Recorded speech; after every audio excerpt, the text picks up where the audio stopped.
Sekarang pertanyaannya, kenapa orang jahat bisa kaya? Nah, ini yang bikin banyak orang mentok logikanya. Karena kalau seseorang bisa dapat duit lewat manipulasi, keserakahan, bohong, eksploitasi, harusnya kan batinnya kacau ya, harusnya kan dia cemas dong, hidupnya nggak tenang dan takut ketahuan.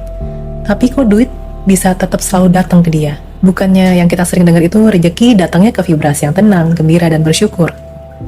Jadi gini ya, menurut law of attraction, orang jahat bisa dapat duit bukan karena dia selaras sama yang namanya kebaikan, tapi karena ada bagian tertentu dari vibrasinya yang selaras sama uang, power, fokus, dan eksekusi.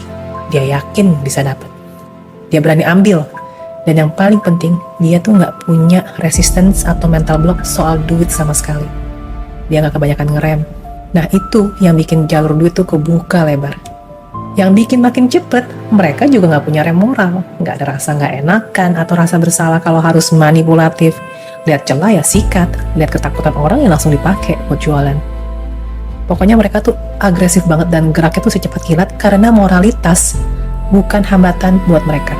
Tapi sekali lagi ingat ya, mereka tetap nggak bisa loh hack ketenangan, hubungan sehat, dan tidur yang nyenyak.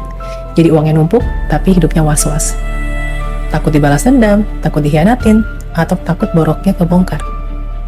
Nah sekarang kebalikannya, orang baik justru sering seret tuh kenapa? Bukan karena terlalu baik ya, banyak loh orang baik yang kaya. Orang baik sering seret rezekinya karena kebanyakan mikir, kebanyakan rem, nggak punya daya tempur, dan sering berlindung di balik kata integritas. Gue sih nggak mau ambisius lah, padahal takut gagal. Gue sih maunya jujur aja kok, padahal dia takut meyakinkan orang. Gue tuh orangnya nggak enakan, padahal aslinya nggak becus negosiasi. Jadi jangan bungkus ketidakmampuan dengan label moralitas, terus pas kalah saing malah nyalain sistem, nyalain orang jahat. Itu namanya denial. Mesti bisa ya bedain mana skill, mana penyakit.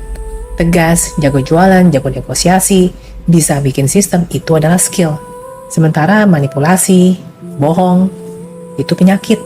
Jadi pelajarannya bukan jadi licik.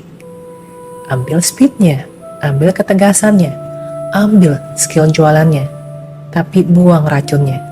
Dan vibrasi yang narik duit itu bukan cuma duduk manis sambil senyum, tapi vibrasinya eksekusi tanpa hambatan batin.